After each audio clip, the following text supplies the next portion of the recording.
Hello friends, time travel की एक ऐसी घटना जिसमें एक नौजवान लड़का साइंस एक्सपेरिमेंट करते हुए गलती से एक ऐसे पोर्टल को खोल देता है तो उसे समय में टाइम ट्रेवल करवा सकता था, लेकिन टाइम मशीन बनाते समय उससे एक गलती हो जाती है। इसकी वजह से उसे जेल जाना पड़ता है, लेकिन उसने हार नहीं मानी। वो टाइम मशीन बनाने में लगा रहा और उसने वो कर दिखाया जिसकी कभी किसी ने कल्पना भी नहीं की थी। वो अपनी टाइम मशीन में बैठकर टाइम ट्रेवल करता है, लेकिन उसके बाद जो हुआ उसने सबको हैरान कर दिया। दोस्तों, ये कोई मूवी की कहानी नहीं है, बल्कि टाइम ट्रेवल की एक सच्ची घटना है जो आपको हैरान कर देगी।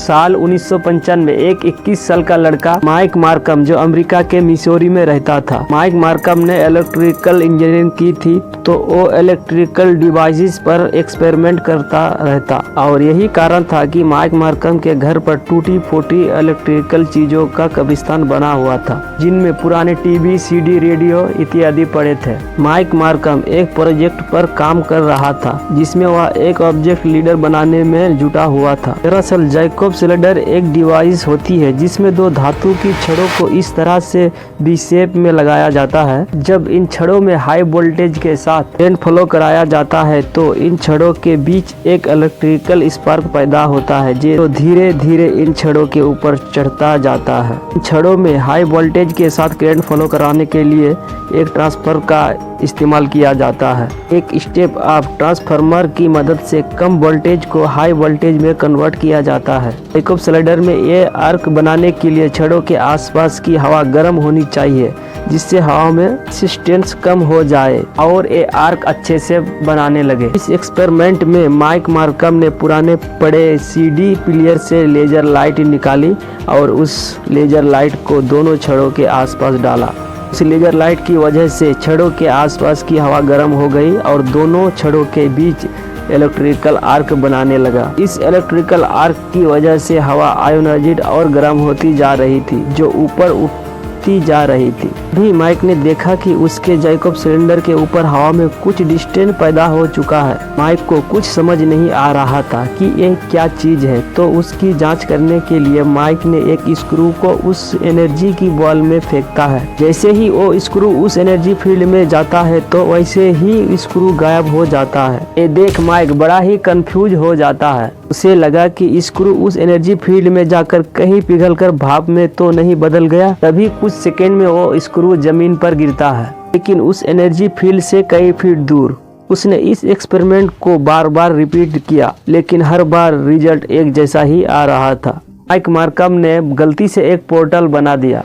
पहले तो माइक को लगा कि ये पोर्टल चीजों को टेलीपोर्ट करता है, लेकिन बाद में उसे रियलाइज हुआ कि इस पोर्टल से चीज टेलीपोर्ट नहीं बल्कि कुछ सेकंड के लिए टाइम ट्रेवल कर रही है। माइक मार्कम ने कुछ और टेस्ट किए, लेकिन तभी ओवरलोड की वजह से उसकी मशीन जल जाती है। लेकिन इस एक्सपेरिमेंट ने माइक मार्कम के दिमाग को हिला कर रख दिया था। वो इस चीज को सच में टेस्ट करना चाहता था कि क्या सच में उस पोर्टल के द्वारा टाइम ट्रेवल किया जा सकता था या वो कुछ और ही था। माइक मार्कम ने इस एक्सपेरिमेंट को फिर से करने की सोची, लेकिन एक बड़े स्केल पर। माइक ने जो एक्सपेरिमेंट किया था वो डिवाइस महज 1.5 फीट की ही थी, लेकिन अब माइक एक 18 फीट की डिवाइस बनाकर उस पर एक्सपेरिमेंट करना चाहता था। इसमें उसे बहुत ज्यादा रिसोर्सेस की जरूरत पड़ने वाली थी।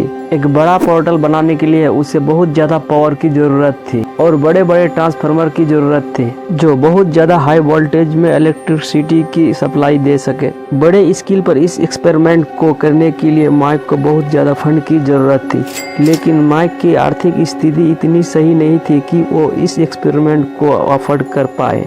लेकिन माइक के दिमाग में टाइम ट्रेवल का वो कीड़ा जाग चुका था। माइक किसी भी हालत में इस एक्सपेरिमेंट को करना चाहता था। एक दिन माइक ने देखा कि उसके घर के पास जो पावर हाउस मौजूद है उसमें कुछ बड़े बड़े ट्रांसफार्मर कबाड़ी में पड़े हुए हैं जो जंग खा रहे हैं, जिनका अभी कोई उपयोग नहीं है। अब माइक के पास पैसे तो थे नहीं कि वो उन ट्रांसफार्मर को खरीद सके, तो उसने उन ट्रांसफार्मर को चोरी करने का प्लान बनाया। उसने अपने दोस्तों की सहायता से गाड़ियों में भरकर उन ट्रांसफार्मर को वहां से उठवा लिया और अब माइक एक बड़ा जैकब सिलेंडर बनाने में जुट गया और कुछ ही महीनों में उसकी बड़ी डिवाइस बनकर तैयार हो चुकी थी। लेकिन माइक के सामने अभी भी एक बहुत ही बड़ी समस्या थी, वो एक कि उस बड़ी मशीन को चलाने के लिए उसको बहुत ज्यादा इलेक्ट्रिसिटी की जरूरत थी और उसके घर में इतनी इलेक्ट्रिसिटी कहाँ की इतनी बड़ी मशीन को चलाया जा सके। माइक ने इस प्रॉब्लम से निपटने के लिए एक जुगाड़ लगाई। उसने अपने घर के पास मौजूद पावर स्टेशन तक अंडरग्राउंड केबल बिछाई और पावर हाउस से डायरेक्ट अपनी मशीन को कनेक्ट कर दिया।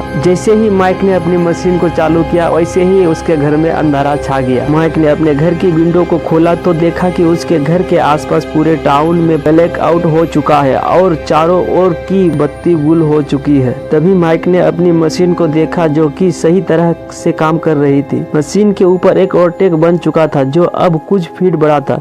माइक ने उस एनर्जी फील्ड में अलग अलग चीजों को फेंकना शुरू कर दिया, लेकिन इस बार वो चीजें गायब तो हो रही थी लेकिन वो वापस नहीं लौट रही थी। इस एक्सपेरिमेंट के दौरान माइक के वो दोस्त भी उसके साथ थे जो ट्रांसफार्मर के चोरी करवा लाए थे। इधर पूरे टाउन में अंधेरा छाया हुआ था। माइक के पड़ोसी उसकी इन हरकतों को पिछले कई दिनों से देख रहे थे और आज इतने बड़े स्केल पर ब्लैकआउट हुआ तो उन्हें लगा कि इसमें माइक का ही हाथ है। तो उन्होंने माइक मार्कम की शिकायत पुलिस में दर्ज करा दी। इधर माइक अपने घर में अपने दोस्तों के साथ उस पोर्टल में चीजों को फेंकने में जुटा हुआ था। तभी माइक का दरवाजा नॉक होता है। माइक दरवाजा खोलता है तो सामने पुलिस खड़ी थी। पुलिस देखती है कि माइक ने चोरी से 6 कमर्शियल ट्रांसफार्मर को अपने घर में लगा रखा है। पुलिस माइक को हिरासत में लेती है और अपने साथ ले जाती है और माइक का ये एक्सपेरिमेंट अधूरा छूट जाता है। चोरी करने के जुर्म में माइक मार्कम को 2 महीने की जेल होती है। लेकिन इसी बीच माइक मार्कम लोगों के बीच फेमस हो चुका था क्योंकि वह एक टाइम मशीन बना रहा था।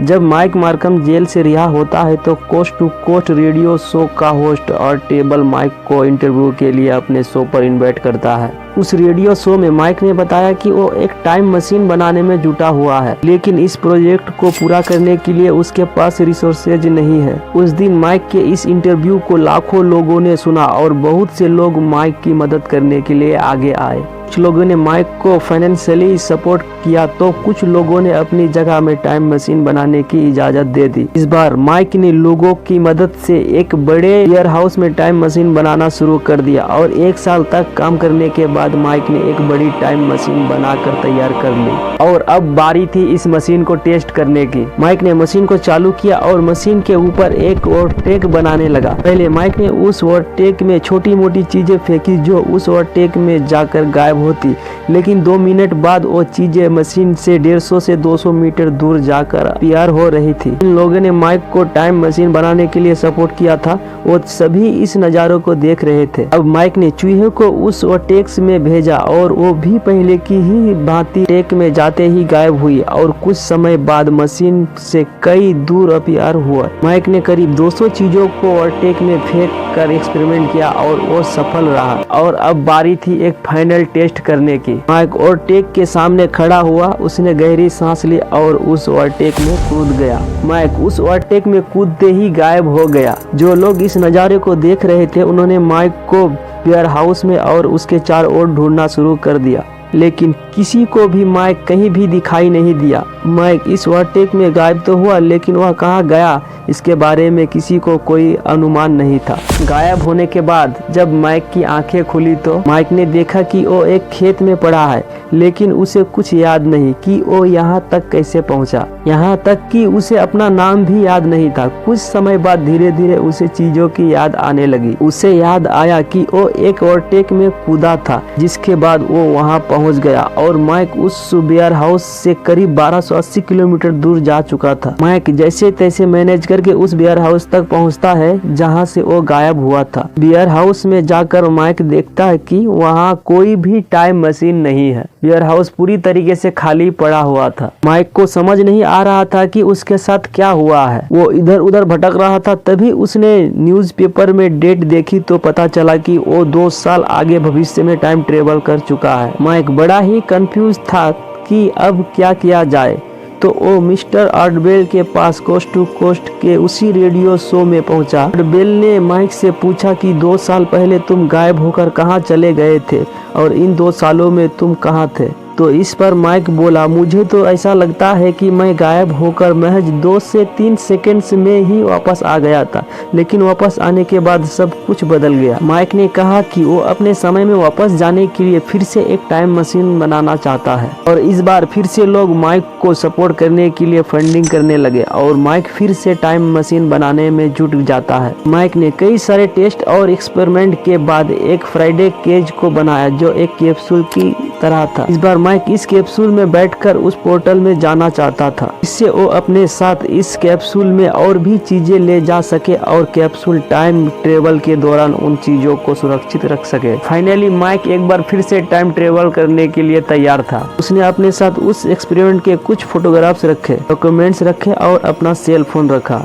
और वो कैप्सूल ट्यूब में बैठकर उस पोर्टल में प्रवेश कर गया और उसमें प्रवेश करते ही माइक गायब हो गया। गायब होने के बाद माइक कहाँ गया ये किसी को नहीं पता और ये आज तक पता नहीं चल पाया है कि माइक कहाँ गया। आज भी लोग इस रहस्य में उलझे हुए हैं कि माइक उस दिन गायब होकर आखिर कहाँ चला गया।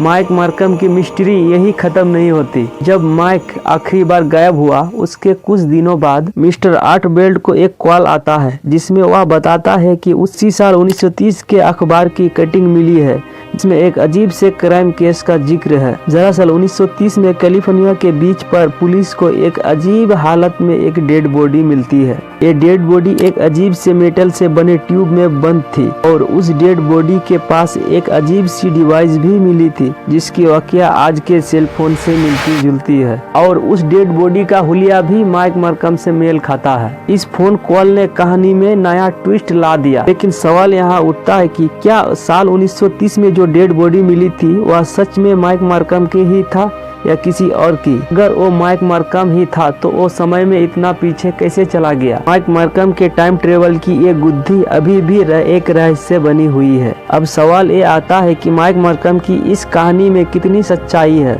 तो यह बात बिल्कुल सच है कि माइक एक टाइम मशीन बनाने पर काम कर रहा था जिसके चक्कर में उसको जेल भी जाना पड़ा। इसके बाद कहानी में एंट्री होती है coast to coast radio show के होस्ट आर्टबेल्ट की। अगर इस पर मैं अपनी राय दूं तो मुझे तो ऐसा लगता है कि माइक ने टाइम मशीन बनाने की जरूर कोशिश की होगी, लेकिन टाइम ट्रेवल करने में उसे सफलता नहीं मिली होगी। लेकिन मौके का फायदा उठाते हुए अपने शो की टीआरपी बढ़ाने के लिए मिस्टर आर्टबेल्ट ने शायद टाइम ट्रेवल की इस थ्योरी को रचा हो। हालांकि सच क्या है ये कोई नहीं जानता और ये भी सच है कि जब माइक आखिरी बार गायब हुआ था तब से लेकर आज तक उसका कोई अता पता नहीं है।